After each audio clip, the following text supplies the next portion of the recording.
ایک حافظ قرآن کو اس دنیا اور مرنے کے بعد کون سا بڑا اعزاز دیا جاتا ہے؟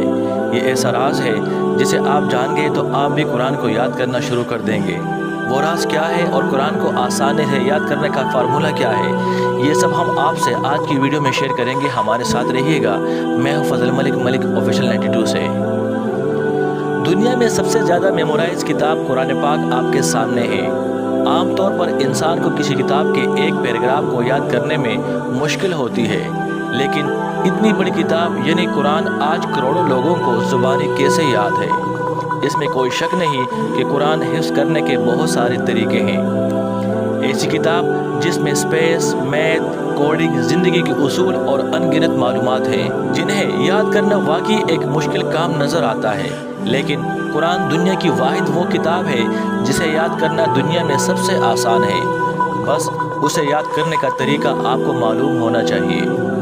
آپ کی اسکرین پر یہ ایک پائی بنی ہے جس میں پورا قرآن موجود ہے۔ 45% قرآن صرف 72 الفاظ پر مشتمل ہے، جن میں پروناؤنس، پریپوزیشنز، ڈیمونسٹریٹڈ پروناؤنس اور کویسچن ورڈز وغیرہ شامل ہیں۔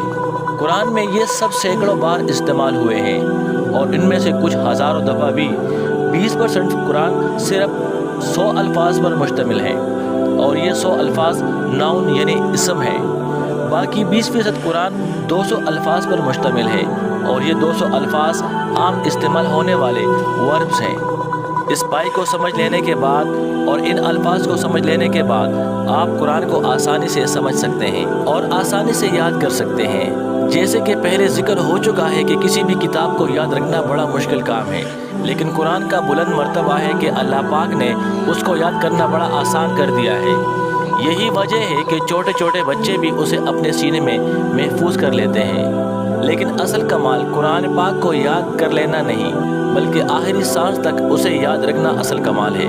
قرآن پاک ہمیشہ یاد رکھنے کے لیے اسے مسلسل پڑھتے رہنا نہایت ضروری ہے، لیکن اس کے بھی کچھ اصول اور ضوابط ہیں۔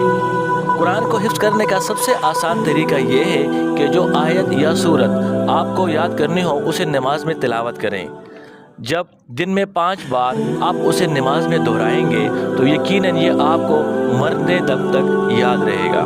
اس کے علاوہ وہ جو آیت آپ نے یاد کی ہو اس کی تلاوت بار بار سنیں۔ یہ کام آپ آسانی سے اپنے موبائل فون سے کر سکتے ہیں۔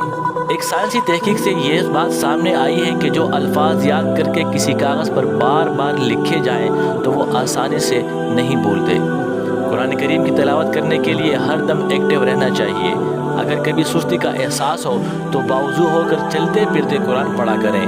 ایسی صورت میں جسم متحرک رہے گا اور جب بھی قرآن یاد کرنے بیٹھیں تو ایکٹیو ہو کے بیٹھیں اور دل میں اللہ کی عظمت کا خیال کریں اور اپنی ذمہ داری خیال کرتے ہوئے کامل یکسوئی توجہ اور انہماک کے ساتھ قرآن کی تلاوت کریں اور اتنی بلند آواز سے تلاوت کریں کہ اپنے کانوں سے بھی اپنی تلاوت سنیں، تاکہ 2 ذرائع سے قرآن دماغ میں پہنچے، ایک آنکھ اور پڑھنے کے ذریعے، دوسرا کان سے سننے کے ذریعے۔